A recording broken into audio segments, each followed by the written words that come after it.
what we're selling is actually kind of irrelevant. And so like the difference between new and used overall, but I completely agree with your point, like as someone who's new to new car sales, like the new car business is, for lack of a better way to put it, like dirty by comparison to the used business, right? Used is all about transparency. One price, this is what you get, come in, come out, you're out. Just to your point, try to call any new dealership around here, including mine, by the way, which I'm not ashamed to say, it's just we're trying to learn it. You can't get a price on a new car.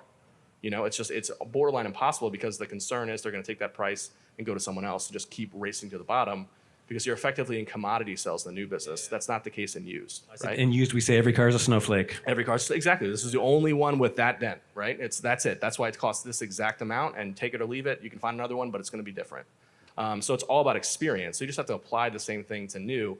And to your point, like, you know, the difference between what consumers have come to expect from an EPA report on an ICE vehicle is just like, okay, I know it says 30, but it's probably like 25, but who cares, right? It's like that impact of that doesn't actually dramatically change their lifestyle or how they're going to drive. On an EV, it matters. Like effective range versus stated range is the difference between buying this car and that car. And so like that's a big gap that, you know, Recurrent has done a good job helping us solve because, you know, for a long time before all this credit stuff, you know, we were picking up, our buyers would buy a Leaf and it's like, man, it's $7 grand. Like that's such a good deal. And you get it and like the effective range is like 45 miles.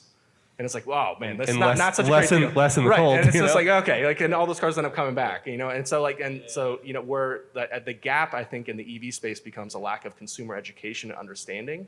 You know, we're all fundamentally on this board understand that we need to detach the value of a vehicle from mileage because that's an irrelevant metric on an EV. Try explaining that to a customer. Like, oh, this Tesla costs more because even though it's 100,000 miles, it's only been charged in phase 2 and it's only been stored in a mild climate, where this one was up in upstate New York, only supercharged its whole life. Yeah, it's got 10,000 miles, but the battery health is worse. Like that conversation is not going to go very far. Yeah, completely agree. So transparent process. But with EVs, customers do ask, like you said, Joel, a different set of questions.